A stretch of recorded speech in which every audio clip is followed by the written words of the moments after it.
Right, Project Range Rover Sport, we're focusing our attentions on the rear lights. Nothing wrong with the rear lights, they all work, but we're going to do a quick video now to show you how to take out the rear light of your Range Rover Sport, and we're going to look at what's in these mystery boxes here. We're going to upgrade to the 2010 lights, and we're going to explain to you what you need to do if you're going to fit 2010 lights. Right, so Gary's on this. We're also going to cover, when we supply the lights, we sell an anti-theft kit, because there is a sort of way, and for obvious reasons I'm not going to explain it, where you could sort of try and steal someone's lights. But I'm going to show you how to fit the Torx and the screw covers so that to make it more difficult for people to steal your flash new upgraded lights. Right then, Gary's having a go. Right, and Gary, do you want to grab yourself so to remove the light, you've got to undo 2 screws. So you've got one here and they're just a simple crosshead screw, and you've got a second one down there. Now we don't need to disrupt the rubber trim. The rubber trim's not around that. If you give me the screws when you get them out, I think they're fairly long, just self-tapping screws. There you go. Is that going to focus? Maybe it'll focus there. There you go. And they're the same top and bottom. They're the same left and right.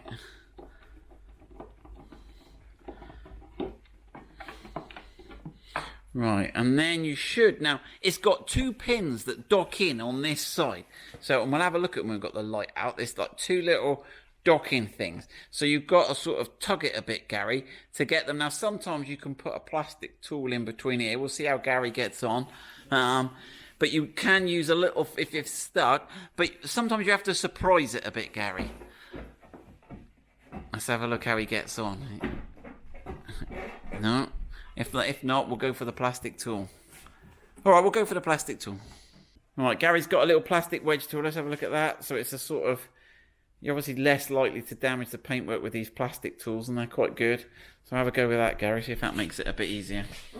There you go, and then try at the bottom. That's it, and you can get it there. And let's have a look at those little, so if you just hold that there, I'll focus in on those. So you got these little sort of spear-headed things, and they go into these little docking stations here. So make sure, sometimes when you pull them out, you can have a bit of a nightmare, and these can come out. But they push back in again. So make sure you put the plastic, they're just like a top hat shape. Right then, what we got now? We got spiders and a connector. So on the connector somewhere, there's a little bit you have to press down. That's it, you got it. And then give it a tug on it. Alright, no, try pushing him back together again. Right, there. Now there's the light. Right, now let's come over here with the light, Gary, and just let's see if we can work out do it on top of the box there. If anyone wanted to change the light bulbs, so say they're not going all bling and flash, how would they go about that? Oh, what's that? Wait for the camera. That's yeah, there you go. Got a bit more light that way. So they're all on basic bulb holders, and you can just, if you steady the light for me, Garrett, steady the light. That's it. And then you just twist them anti-clockwise, and then you've got the bulbs, and you can just, again, they're on bayonet fitting. So if you press them down a bit, turn them anti-clockwise, you can change your bulbs. We do an upgrade kit where you can upgrade your fog light bulbs. Let me check we put those. Because this one here is your fog and this is your reverse. We do some high power LED bulbs. So if you're not upgrading your lights, another option you could do is to fit the high power bulbs, which is keeps the standard factory. It's a good little modification, definitely. Right. Anyway, enough of that. That's how to do your lights. That's how to change your bulbs. Right, what have we got in these boxes, Gary? You got. So this should be a standard 2010. Let's do an unboxing video. Careful when you open boxes not to slip through and cut the thing, but right with there. Right, what have we got? Just grab one. What's the chance of it being the right hand side? No, that's no. No.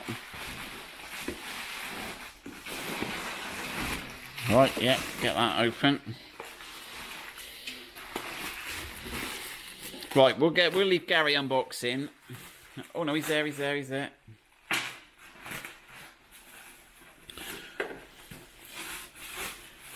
Right, so there's the new 2010 style light. Now, one thing to note is, if you flip over on the back, is that this has had a resistor added. So there you go, I'll zoom in so you can see the value of the resistor.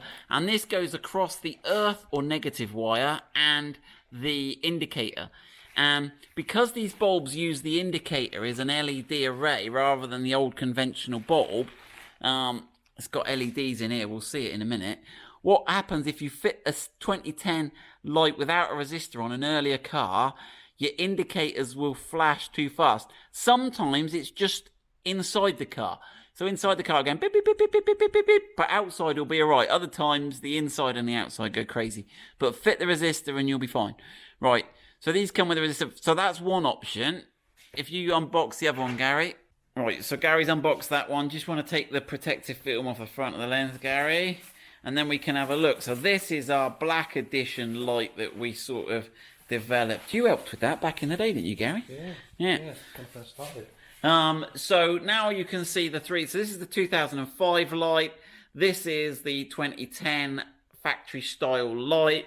And this is the 2010 black edition custom light. Now, one thing to note. In America, they have extra regulations. And in America, this side bit of your light needs to illuminate.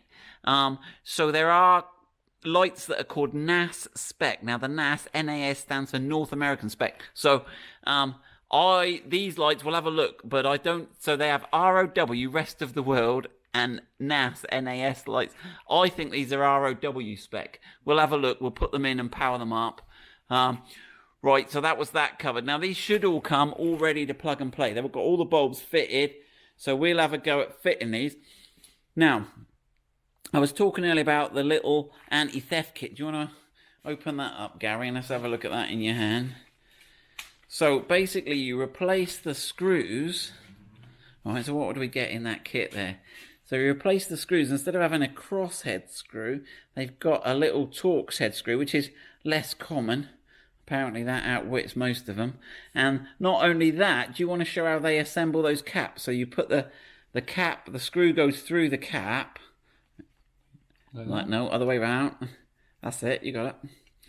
And then when you've screwed it in the car, the cap flips over and snaps closed. No need to snap it closed. And then that means there's no exposed unfastening. You have to actually get in to unfasten the cap to get that. And not only that, in the kit you get the Torx bit. So you get the, just in case you haven't got one, you get the little star drive Torx bit to fit those. So when we refit them, we'll fit them with those bolts. Right, let's just offer that 2010 style one in, and let's see what the light functions should do in that. Sounds right. Get the connector. It's located under there. Yeah. It just clips. It just clips in. Yeah. So just line up those things at the side, and those little spears should go in, and a little knock, Gary, and that should just tap in. That's it. Right, we'll grab the keys, we'll jump in the car and show you how the lights look on the 2010. Right, so we got Gary in the car and we are going to have a go at demonstrating the light so you can see what the light functions do. We'll do the same in a minute with the smoke ones, but this is the standard ones. So let me have a look. So do you want to do brake, Gary? Right, that's the brake. And do you want to do reverse? There you go, that's the reverse. That's pretty bright. Right, take those off, Gary. Right, do you want to do tail light? Right, and then do the brake light. That's brake. Actually, can you put the fog on as well? There we go, that's fog. Right, turn those off and let's have a look at the indicator. So yeah, if you indicate left. Okay, there we go, that's the indicator. Now, what we've done is this light's got a resistor and we fitted exactly the same light in this side without a resistor. So if you just listen to the indicator in the car for left, put the left on, it's ticking away there nice and wet, and you got the little light there flashing nicely. Now, if Gary swaps over to the right without the resistor, this is the problem you'll get. So indicate right. So it's okay outside, but inside it's sort of going mad. It's going mad. It's like it's on ease. The kids still do. Anyway, right, there we go. It's on some speed. Right, so what we're going to do now, so we'll just put the smoke lights in, which is actually what we're going to fit. So we'll now put the smoke lights in and show you, and then we're all done. And we'll just show you how to fit those security fittings as well. Okay, so we fitted the smoke version now. So what on this car we're going to try and do like a black and a red theme. So yeah, they're looking good. Just flick some of the lights on, particularly the reverse. So there you go. There's the all the LEDs shine the right color. Indicate. There's the reverse. Well done. Indicate. Yeah. Fog. You need your tail lights on. That's it. That's it. So yeah, so it all shines right. We've actually upgraded the LEDs in the reverse and the fog window. Sorry, upgraded the bulbs to be LED, so they're super bright. Right, do you want to knock all those off, Gary, and then let's come and just... So Gary's just going to show you the final bit of the thing where we're using those security fittings just to fit those on. Right, so Gary's just got us. So we've got there you go, got the cap and the screw through the cap, and you can sort of hold the cap even, possibly. Yeah. You just got to thread that in. Find the hole in the end there.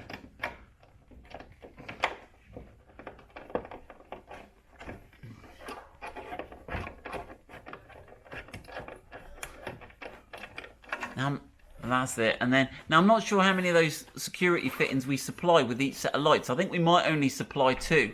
So you put one of those at the top and you can put your original screw back in at the bottom. Okay, but you can see how they actually look better with that plastic cap on. But there we go. So we'll let Gary finish that off. But there's the view from the other side.